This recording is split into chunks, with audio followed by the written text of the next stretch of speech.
Thank you, Mr. President. Mr. President, please accept my best wishes as you steer the work of the Security Council for the month of July. My respectful greetings to members of Security Council. My heartfelt greetings to my brother, Minister Sami Shukri, and my sister, Minister Mariam Al-Sadiq.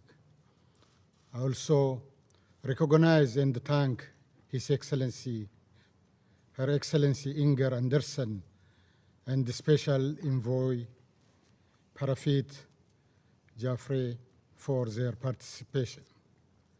And also I appreciate the representative of the AU Chair addressing this August gathering. In this meeting and the deliberation of the Council, where a hydroelectric dam is under scrutiny in unprecedented manner. I'm not sure if I'm not the first water minister addressing this council. Ethiopia believes it is unfitting use of the time and resources of the UN Security Council to discuss the Grand Ethiopian Renaissance Dam. Having said that, Mr. President, it is an honor for me to speak before this august body, voicing the concerns and just causes of my country, Ethiopia.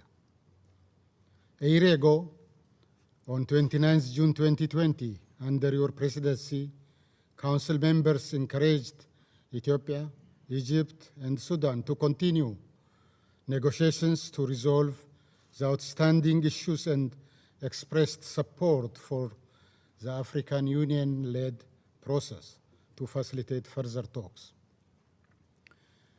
Ethiopia took part in the negotiation with renewed commitment and good faith to reach a mutually acceptable negotiated outcome under the auspices of the African Union.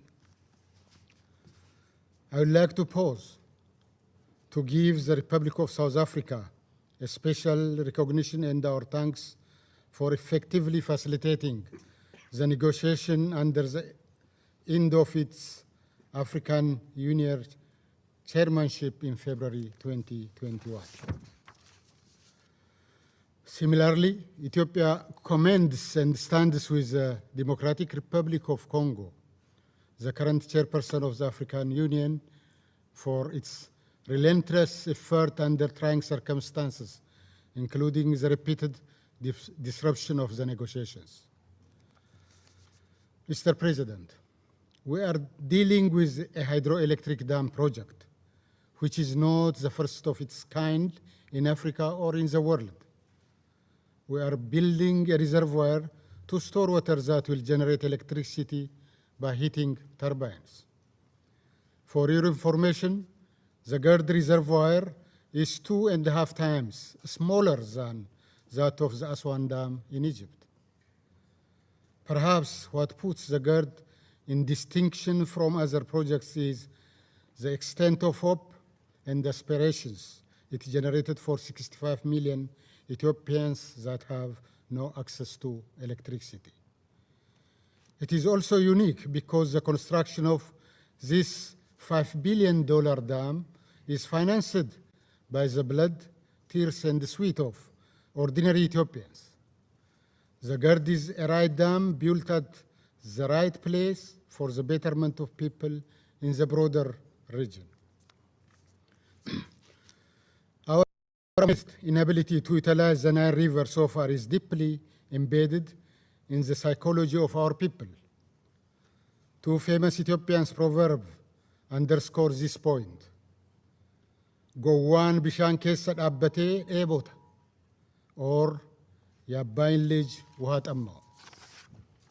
Both roughly translate to the irony of the tribulations of a poor man who stood in the middle of a river and lamented about experiencing extreme thirst. To change this generational lament, we have nowhere to look but the Abai or Nile Basin, in which 2/3 of Ethiopia's water resources is found. In this mighty river, which we share with our neighbors, our people so hope to extricate themselves of darkness and march towards it by building the GERD. The dam has the fingerprints of Ethiopia's farmers, pastoralists, daily laborers, students, businesswomen and men, and the diaspora throughout the world who eke out a living in extremely difficult circumstances. In equal, if not exceeding terms, Ethiopians have best wishes and neighborly care for their compatriots in Egypt and Sudan.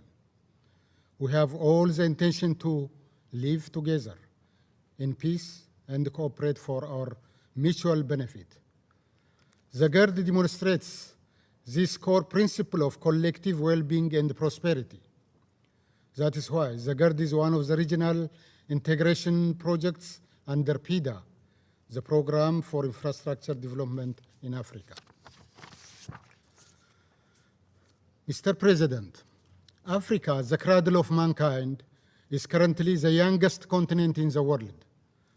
Africa is set to reap its demographic dividend by investing in its youth.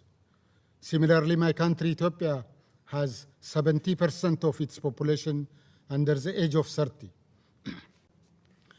More than 100,000 Ethiopians graduate from higher education every year. Not only that, about 30 million Ethiopians are in schools at various levels of education. Catering to the needs of this growing population is an imperative and existential matter for my country. The lives of Ethiopians that languish on the Sahara Desert attempting to cross into Europe, the migrants in the Middle East that sacrifices their youth to bring a better day for their families, the young boys and girls in migrant prison in Africa and beyond, the barefooted migrants that you see returning to their homeland in mass deportation from the Middle East deserve a dignified life. The GERD is a people's project, and our humble attempt to realize this dream. Against all odds, we chose to act in spite of the arduous obstacles we faced. Instead of coalescing in this challenge, we struggled to prevail. Little by little, we are overcoming.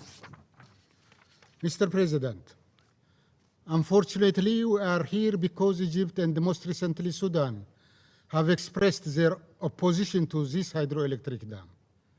It is important to note that our two neighbors have large and small dams and the canals they have constructed, with absolute disregard to the right of other riparian countries and rejecting Ethiopia's repeated plea for consultation.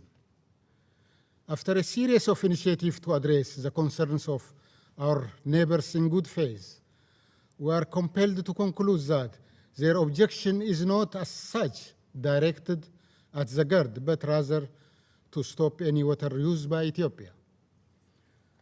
The fact of the matter is, we have no viable alternative. Unlike Egypt and Sudan, Ethiopia has no considerable groundwater reserve. We also don't have seawater to desalinate. Nearly 70% of my country's water is in the Nile Basin. Even if we want to, even if we try, we cannot avoid utilizing the Nile River. In fact, constructing dams is only part of our focus. Our main objective is maximizing our scarce water resource by rehabilitating nature and preventing further depletion through our Green Legacy Initiative, a prominent initiative of my Prime Minister, Dr. Abiy Ahmed. With an overall goal of planting 20 billion trees in 5 years' time, we planted 10 billion trees in the last 2 years. This initiative, which also consists of a seedling sharing outreach with our neighbors, is part of the Green Belt initiative of the African Union. We call upon Egypt and Sudan to join this afforestation program that improves resilience and increase water availability. Mr. President, Ethiopia believes that an agreement is within reach, given the necessary political will and the commitment to negotiate in good faith. We have already reached an understanding on a considerable number of the issues. The African Union is seized of the matter and is ably facilitating our negotiation. That is why it is regrettable that our sisterly countries opted to bring the matter to the Security Council. I will not drag you to a discussion of issues on my usual disposition to explain technical details on dams and hydrology. However, I want us to truly appreciate the subject matter we are compelled to discuss, and we are speaking of a hydroelectric dam. For the first time since its establishment, this council is being asked to pronounce itself in a water development project. The Security Council is a political and security organ. It is unhelpful and misguided to present an issue that requires a hydrotechnical solution to this global security body. Mr. President, it must also be clear that the underlying problem for the difference between the three countries is the quest to preserve colonial and monopolistic status quo over the Nile. The approach of trying to solve problems using the mindset that creates them is what blocks our consensus on the GERD. The Security Council is faced with the question to determine whether or not Ethiopians have the right to utilize the Nile River. On behalf of all Ethiopians, I implore our friends in this council and in this wider international community to answer this question. Do Ethiopians have the right to drink from the Nile? Mr. President, as a point of information, allow me to share with you the latest status of the African Union-led negotiation. On 24th June 2021, the AU Bureau of Assembly convened a meeting to discuss various issues, including the GERD. The President of the Democratic Republic of Congo, His Excellency Felix Tshisekedi, briefed the Bureau and introduced his plans for the upcoming negotiations. Unfortunately, the Republic of Sudan didn't attend this high-level meeting. With the absence of Sudan in the Bureau meeting, the two countries have blocked 9 meetings since the June 2020. We should learn by now, Ethiopia doesn't respond well to undue political pressure and interference. Ethiopia will continue to exercise maximum restraint and showcase cooperation because we are forever linked by this majestic river. Whether we like it or not, we will continue to drink from the same river and must learn to live together as a neighbor. I reiterate, Ethiopia